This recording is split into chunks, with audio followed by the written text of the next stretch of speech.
বন্ধু, জি। আমার 10,000 টাকা দেন, আমার আম্মু খুব অসুস্থ। আরে বন্ধু, আমার তো এত টাকা নাই। কি বলিস বন্ধু, আমি তো খুব বিপদে পড়ছি, আমার দে না ভাই, 10,000 টাকা দে। আমি 10,000 টাকা কোনতে দেন এখন? আমার আম্মু হাসপাতালে বন্ধু, 10,000 টাকা দে না ভাই। বন্ধু রে, আমি পারতাম না, অন্য জায়গায় দেখ। আমার তো নাই এখন বর্তমানে।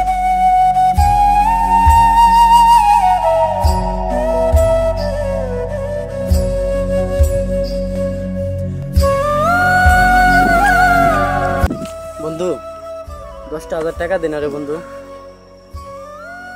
আরে বন্ধু, আমি তো খুব বিপদে পড়ছি রে বন্ধু, 10,000 টাকা দে না রে বন্ধু, আমার ধার দে। আমার আম্মু খুব অসুস্থ রে বন্ধু। আরে বন্ধু, এই মুহূর্তে তুমি আমার কাছে টাকা চাইলা, তো আমি তোমাকে কি বলবো বলো? আমার কাছে তো এখন টাকা নাই।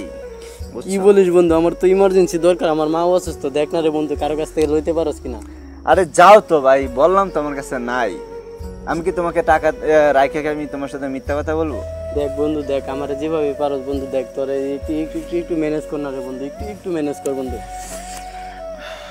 আচ্ছা বন্ধু, আমার কাছে এখন বর্তমানে নাই, তাহলে তুমি এখন যাও, পরে আমি দেখতেছি। বন্ধু দেখ, আমার ফোনটা বিক্রি করলে 10,000 টাকা হবে না, বুঝছিস বন্ধু? না আরে যাও তো রে ভাই, তুমি কি ফাজলামি শুরু করছো নাকি আমার সাথে? বললাম তো নাই, তারপরেও তুমি আমার সাথে দাঁড়িয়ে আছো এখানে। যাও, আমার কাছে নাই বলতেছি, যাও। বন্ধু,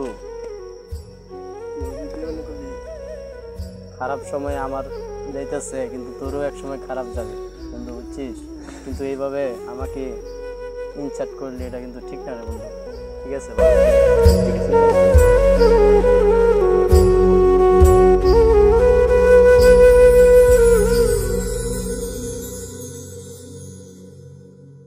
হ্যাঁ, কই আছিস তুই? এই তো আমি বাজারে গেছিলাম একটু। ও, তুই বাজারে? এই যে আমাদের সাথে একটা বন্ধু আছে না, শাওন, হ্যাঁ হ্যাঁ। সে তো অ্যাক্সিডেন্ট করছে, তুই শুনছস? কি বলিস বন্ধু? ও শুনি নাই তো। ও, আচ্ছা আচ্ছা, রাখি দিতে, ভালো থাকিস।